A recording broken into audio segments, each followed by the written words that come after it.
En la intencionalidad de aplicar las teorías de la probabilidad y los métodos estadísticos para valorar empíricamente una posible asociación causal. Y empieza a aparecer el chi cuadrado, el RR, el OR. ¿Para qué? Para decir si hay asociación o no hay asociación, para decir cuánta fuerza de asociación hay entre uno y otro. En los procesos causales que pueden ser medidos o que pueden ser desconocidos. Cuando yo digo que hay asociación, relaciono una causa principal, pero detrás de ella, recuerden, no está solo, ¿sí? ¿Ustedes creen, por ejemplo, que la obesidad está asociada a la diabetes? Sí, por supuesto. ¿Pero solita? ¿O detrás de ella hay más? Pero cuando yo digo que el RR de la obesidad respecto a la diabetes es de 5, estoy diciendo que aquel que tiene obesidad tiene 5 veces el riesgo de padecer de diabetes. Pero solita. ¿O detrás de la obesidad hay otros factores? Así es. Entonces, cuando yo miro el modelo probabilístico, estoy basándome en el modelo, en el factor principal, en la causa componente principal, no necesariamente en lo demás. Estoy midiendo factores desconocidos. ¿Puede predecir la tendencia de una enfermedad? Sin embargo, no me puede determinar cuál de ellos o qué sujetos van a desarrollar la enfermedad. ¿Cuántos de ustedes tienen riesgo de padecer hipertensión arterial cuando sean adultos? Casi todos. De 40 años, de 50 años. Digamos que la probabilidad acá es Alta eso. 50%, la mitad. ¿De acuerdo? 50%. Pero ¿quiénes van a padecer ese problema? ¿Puedo decir él, ella? No puede decir. Solamente hablo de una probabilidad, pero no señalo quién. Solo digo que de este grupo, tantos van a padecer eso, pero no puedo decir quiénes de ellos. A eso se refiere. Puedo decir cuánto, pero no me puedo decir quiénes. Entonces, esta falta de certeza individual de la predicción, entonces hace que nos refiramos a las causas, no como causas, sino como factor de riesgo. La obesidad es un factor de riesgo para diabetes. La obesidad es un factor de riesgo para arteriosclerosis, etcétera, etcétera. La obesidad es un factor de riesgo para infarto miocardio agudo. La obesidad es un factor de riesgo para, pero no tengo certeza, no puedo decir que es causa, entonces lo atribuyo como factor de riesgo, ¿no? Lo minimizo un poco, ¿no? Porque si yo digo que es causa, entonces estoy atribuyéndole todo a él. No digo, no es causa, es un factor de riesgo. Es eso y algo más. Los factores de riesgo deben ser sometidos al cumplimiento de los criterios de causalidad, que lo vamos a ver al último. Y los factores de riesgo son condiciones asociadas estadísticamente con la presentación de la enfermedad, ¿no? Chi cuadrado, RR o R. Entonces, lo que hemos hecho es que lo que conocíamos de manera empírica, lo queremos transformar en números. Entonces, el modelo probabilístico, ¿qué es lo que busca? Permitir el tratamiento de estos procesos causales y la forma de cómo podemos observarlo. Cuando yo digo, la obesidad es 10 veces el riesgo con la obesidad de tener infarto miocardio agudo, estoy cuantificando, estoy dándole una magnitud, ¿no? A pesar de que detrás de ella no conozco todo de demás causas componentes. Debe haber más factores, no es el único, pero le doy una probabilidad a ese número. Permite la valoración de las relaciones dosis y respuesta. Mientras más veneno, más rápido se muere, ¿no es cierto? Entre la exposición y la enfermedad. Permite la investigación de los múltiples efectos de uno o más factores, ya que se puede estimar la asociación entre la enfermedad, así como la asociación entre los factores y las enfermedades, para valorar justamente las relaciones complejas que hay entre ellas, entre factor y riesgo, entre factores de riesgo inclusive, y entre factor de riesgo y efecto. Los modelos matemáticos que proporcionan, intentan proporcionar datos objetivos, números, cuantifican, ¿no? En función de la medición y en función del estadístico. Eso es lo que busca el modelo probabilístico. Pero todo eso no es tan fácil. Si bien es cierto, el modelo probabilístico quiere de manera científica decir, hay asociación, chi cuadrado, hay fuerza de asociación, RR o R, la situación no es tan sencilla. Entonces ocurre una situación compleja. Y ustedes deben haber escuchado más de una vez, un individuo que está lleno de factores de riesgo, que inclusive se atreve y es capaz de no hacer caso al tratamiento, no sigue el tratamiento, y no le pasa nada. Otro individuo que es recontra saludable, come sano, hace ejercicio y le da su infarto. ¿Cómo explicamos eso? Y ustedes se arrancan la cabeza, pero ¿cómo a él? Si es flaco, ese corre, hace deporte, ¿cómo se enfermó el corazón? ¿Quién entiende eso? ¿Genética? Porque la situación es compleja, no es sencilla. ¿Y cómo al otro gordo no le pasa nada? Ah, no sé qué tiene el gordo.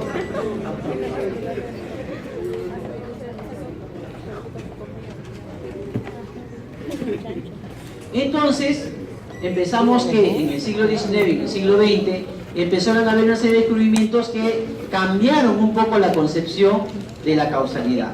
Y empezamos a hablar de la incertidumbre, de la borrosidad, del caos, como expresiones de una nueva forma de pensar en los científicos. Se quiebra lo que hasta ahora el modelo probabilístico insiste, en lo que es la certidumbre y la exactitud. No, un momentito, tú me quieres demostrar algo, dame un número.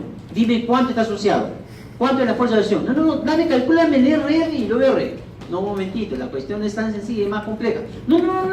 O sea, el modelo probabilístico quiere dejarlo en algo objetivo, concreto, como un número. Pero el modelo complejo dice, no, la situación es tan sencilla como tú lo estás planteando. Es mucho más compleja que eso. Y entonces aparecen teorías científicas nuevas como la teoría de catástrofes, teoría del caos, dinámica no lineal, en realidad teorías que empiezan a revelar la complejidad de las causas. Y entonces pasamos a que los modelos causales, que eran tan simples como causa única o efecto único, o causa múltiples efectos únicos, de un modelo de causalidad lineal, sencillo, simple, en un enfoque lineal de las causas, a un nuevo modelo que parte a partir de la segunda mitad del siglo XX, con investigaciones sobre factores de riesgo, y empieza a hablarse de los nuevos paradigmas en el sentido de que había causas múltiples para efectos múltiples. De lo que enseñé, la complejidad, el efecto múltiple de causas, ¿no? Las causas, en esta nueva concepción dice, ni siquiera son ni únicas ni múltiples, son complejas. Y entonces trata de darle a este modelo un sentido no matemático, sino más bien un sentido cualitativo. Los sistemas simples son sistemas cerrados que están en equilibrio, que están estables, lineales. Los sistemas complejos, por el contrario, son sistemas abiertos y muy sensibles a pequeñas variaciones que provocan cambios importantes. Estas condiciones, estos cambios pueden ser por fluctuaciones internas dentro del sistema o por fluctuaciones externas. La cuestión es que desestabilizan, porque los medios son muy sensibles, desestabilizan el medio, el sistema. Pero esta desestabilización no genera necesariamente desorden o caos, que es lo que uno puede estimar, ¿no? No termina en caos o destrucción, sino más bien en una creación de una estructura totalmente nueva, en un nivel superior y en una más diferenciada e incluso más compleja. Y yo les decía al grupo anterior un ejemplo. Supongamos que ustedes tienen la mala suerte de que les toque el doctor Gómez en su grupo de seminario. Sí, salados ustedes.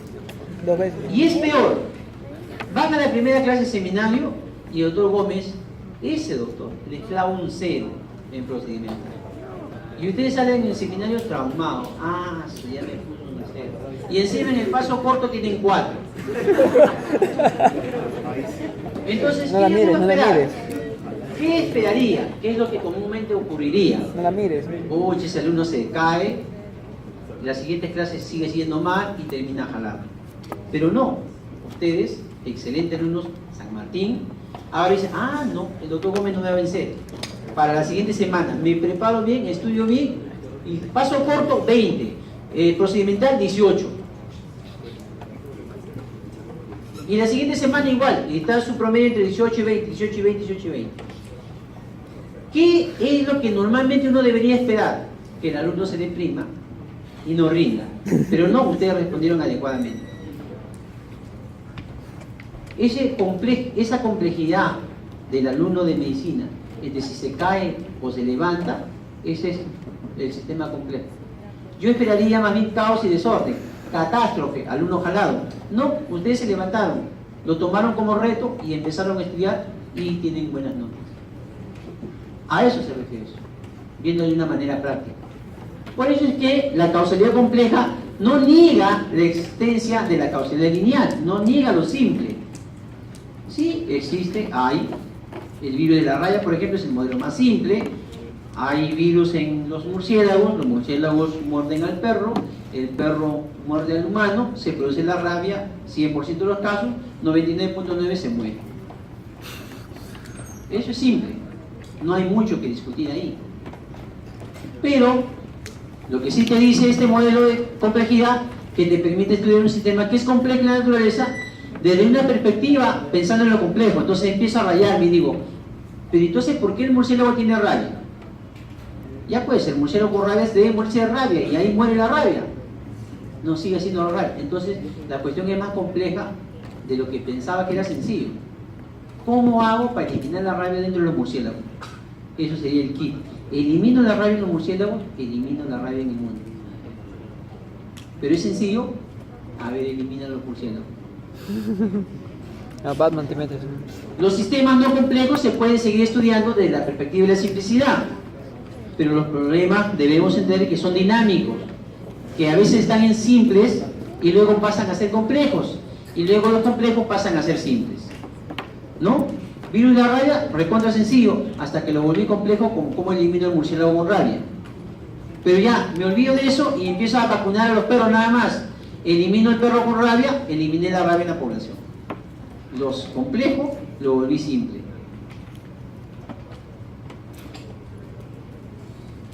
¿A su madre a ti? No creo. Entonces aparecen nuevos paradigmas, categorías de la complejidad, aparece la teoría del caos, efecto mariposa. Hay una película a propósito de ese efecto mariposa. Teoría del catástrofe, nuevas formas lógicas de análisis, hablamos de modelo matemático no lineal, hablamos de geometría fractal, lógica borrosa y teoría de redes, que lo vamos a ver ahora en detalle. ¿Qué se refiere a la teoría del caos, por ejemplo? La teoría del caos dice que el efecto que tienen las pequeñas diferencias iniciales, ¿no? El modelo que decíamos, primera clase de seminario con el doctor Gómez, catástrofe. Deberíamos esperar catástrofe en la siguiente. No, ocurre todo lo contrario. Teoría de la catástrofe, cambios abruptos y desproporcionales en respuesta a alteraciones suaves en la variable de un sistema dado. ¿No? Lo que ustedes mismos dicen. Están haciendo una discusión, de repente hacen un comentario chiquitito sin importancia para ustedes. Y el otro, el compañero, reacciona desproporcionadamente, se enoja, se molesta, avienta las cosas. Oye, pero ¿qué le pasa? Dice usted. Una reacción desproporcionada. Teoría de la catástrofe. Sí, yo sé. Modelo matemático no lineal, análisis de epidemias con abordaje no lineal, no normal. Dentro de ello, por ejemplo, hablamos del factor iterativo, el famoso feedback, la retroalimentación. ¿Cómo es que ocurre la retroalimentación en nuestro organismo, por ejemplo? ¿Cómo es que ocurre la retroalimentación entre ustedes, por ejemplo? Para el curso de fisiología, para el curso de epidemiología. Ah, se pasan las preguntas de paso corto. Ya las sabemos, ya las sabemos. No lo Y mires a efectos Enrique hoy. potenciales de estímulos débiles. Efectos potenciales de estímulos débiles. ¿Cómo No lo mires puede a un Enrique efecto hoy. débil, un estímulo débil, provocar una respuesta potenciada, No lo mires a Enrique. superlativa? Entonces aparecen los modelos de los sistemas complejos. La famosa geometría fractal. Pasó. Usted sabe que los copos de nieve, cuando uno lo mira al microscopio, se ve una simetría exacta, ¿sí o no? Cada copo de nieve tiene una simetría. Pónganse a buscar en internet, vean la simetría de los copos de nieve. Son hermosos. Pero yo les pregunto, ¿existen dos copos de nieve iguales? No. Eso es geometría fractal. Dentro de la igualdad existe innovación, diferencias. O sea, al final hablamos de geometría fractal supuestamente simétrico unitario, pero dentro de esa igualdad existe una serie de diferencias. Complejidad. ¿Por qué? Lógica borrosa, una cosa puede pertenecer y no pertenecer a la vez a un mismo conjunto, simplemente porque los criterios de pertenencia no son líquidos. Y me hace acordar el seminario. Nivel socioeconómico. Clase A gana más de 20.000. Clase B gana entre 5.000 y 10.000. Clase C gana menos de 800. ¿Y qué pasa con los que ganan entre 800 y 1.000? ¿Y qué pasa con los que ganan entre 5.000 y 10.000? No existen a ninguno. Lógica borrosa. Ustedes mismos lo aplicaron sin darse cuenta. O sea, la cuestión es que estemos en algún punto. ¿Pertenecemos o no pertenecemos a un grupo? ¿Qué clase socioeconómica son ustedes? ¿Clase alta? No, creo media. Lógica borrosa. Y ustedes mismos saben a qué clase socioeconómica pertenecen. ¿Qué raza son? Blanca, no. Negra, no. Mestiza, no. Lógica borrosa. No saben su pertenencia. Chusco. Lógica borrosa. Teoría de redes. La teoría de redes, la famosa teoría que hablábamos de los amigos entre ustedes. ¿Cuántos grupos de amigos hay aquí? Esa es teoría de redes. Dentro de un solo conjunto hay una serie de redes que se van formando. Así de complejo es los efectos. Y entonces llegamos al famoso problema, ¿no? El enfoque causalidad basado en complejidad es un enfoque nuevo, un análisis diferente, donde las causas ni son únicas ni son múltiples, sino complejas. Y los modelos teóricos para este modelo en particular todavía no están completamente elaborados y están en construcción. Y el eterno problema que ustedes ya conocen. ¿Cuál fue el primero? ¿El huevo o la gallina? La gallina. Pero sin gallina no hay huevo, y No, sin huevo no hay gallina. había un dinosaurio que era la gallina. Menos sin gallo. Menos sin gallo. Y por último tenemos los famosos criterios de Bradford Hill, los criterios de causalidad, que los propuso en 1965, ¿no? Dentro del modelo determinista modificado. Propuso una serie de criterios para distinguir las asociaciones causales y las asociaciones no causales, para detectar si es que tenían o no tenían relación, e incluso también para que se usaran en las enfermedades no transmisibles. ¿Cuáles son? La primera, ¿cuál es la asociación? ¿Qué estamos hablando? Chi cuadrado.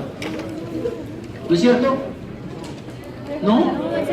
Riesgo relativo. RR. Muy bien, están atentos. OR, ¿cuál es la asociación? Es OR, O ratio y riesgo relativo. Chi cuadrado es asociación nada más. Estadístico, ¿No? Entonces, en fuerza de asociación buscamos, dice, cuanto más fuerte la asociación observada, menor es la probabilidad que sea un error. Entonces, si yo digo que está 10 veces el riesgo de que el factor produzca la enfermedad, entonces estoy diciendo que acá hay realmente una asociación causal. Lo otro es efecto dosis y respuesta, el gradiente biológico. La frecuencia de la enfermedad aumenta con el incremento de la dosis, ¿no? Te mueres con poquito veneno, ¿y qué pasará con mucho? Más rápido, ¿no es cierto? Gradiente biológico. Mayor dosis, respuesta más rápida. Secuencia temporal, la causa debe preceder al efecto. O sea, no puede haber un efecto sin una causa previa. La causa no puede ser después del efecto. Sin embargo, si el periodo de latencia es largo o los factores cambian a lo largo del tiempo, entonces puede haber problemas. Lo importante aquí es que estos tres criterios son criterios cuantitativos. Y estos tres criterios sirven para considerar la validez interna de la investigación. Además de estos tres, tenemos otros 6 más cualitativos, 6 cualitativos. La consistencia de los hallazgos, ¿qué significa eso? Que cuando yo hago una observación, el mismo trabajo de investigación, en otra población diferente, en otro momento diferente y en otras circunstancias, entonces, y se repite, entonces hablamos de consistencia de los hallazgos. Si se repiten los hallazgos, entonces consistencia. La auxiliar biológica de la hipótesis significa que si es que lo que yo planteo en la relación entre la causa y el efecto es de acuerdo a los conocimientos teóricos que se tiene, entonces eso es plausible, es posible. Pero si va en contra de la teoría, de los conocimientos en ese momento, entonces yo debo decir que ahí no hay plausibilidad biológica. Sin embargo, hay muchas cosas que no sabemos, que no conocemos. Por ejemplo, lo más reciente, sabemos que hay un brote de epidemia en Zika, ¿cierto? ¿Es real o no? ¿Es concreto? Es concreto. También sabemos que hay un incremento de microcefalia en Brasil, que coincide concomitantemente con el brote de Zika. La pregunta es, ¿existe relación?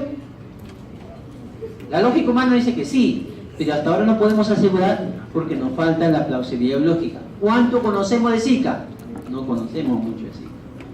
Primera vez que hay un brote de esa magnitud para que nosotros digamos, recién empecemos a generar conocimiento sobre este virus. Coherencia de la evidencia. La interpretación causal no debe entrar en conflicto con nuestro conocimiento de la historia natural y de la biología y de la enfermedad. Por eso es importante conocer la enfermedad. Insisto en lo del Zika, ¿no? Insisto en lo del Zika. Tiene que haber coherencia con la historia natural. No puede haber, por ejemplo, un periodo de incubación demasiado largo para algunas enfermedades que su periodo de incubación es corto, salvo que exista alguna condición. Pero si lo sabemos, debe estar ahí. Y si no coincide con la teoría de la historia natural, entonces no aplica lo que es coherencia de la evidencia.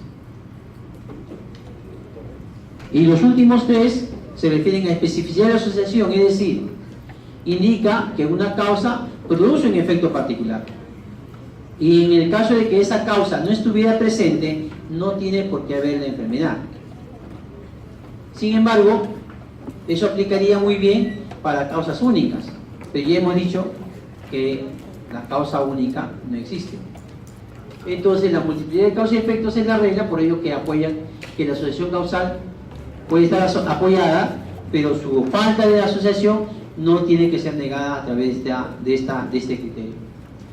La evidencia experimental también es una excelente forma de probar causalidad. Sin embargo, tiene una gran limitación. No se puede hacer experimentos en humanos. Por tanto, por principios éticos, esta metodología, a pesar de ser muy buena, no se puede aplicar en todos los casos. Y por último, analogía. Si un factor produce un efecto y se produce lo mismo en otro bajo características similares, entonces puede decirse que existe analogía. Esto es un principio que se usa muy poco en realidad y no tiene mucho para qué aplicarse. ¿En qué se aplica todo esto de causalidad? Se aplica en muchas causas. ¿Qué es lo que produce, por ejemplo, las enfermedades mentales? ¿Es así de sencillo como una enfermedad transmisible? No, es más complejo, ¿verdad? Necesitamos conocer esas causas. A pesar de que son complejas, necesitamos conocerlas. Igualito para no transmisibles, igualito para las enfermedades zoonóticas o por aquellas transmitidas por vectores. Necesitamos conocer cómo se producen las enfermedades, bajo qué circunstancias se quiere mayor riesgo o mayor posibilidad de que haya la enfermedad. Muy bien, chicos, eso es todo por hoy. Nos vemos la próxima.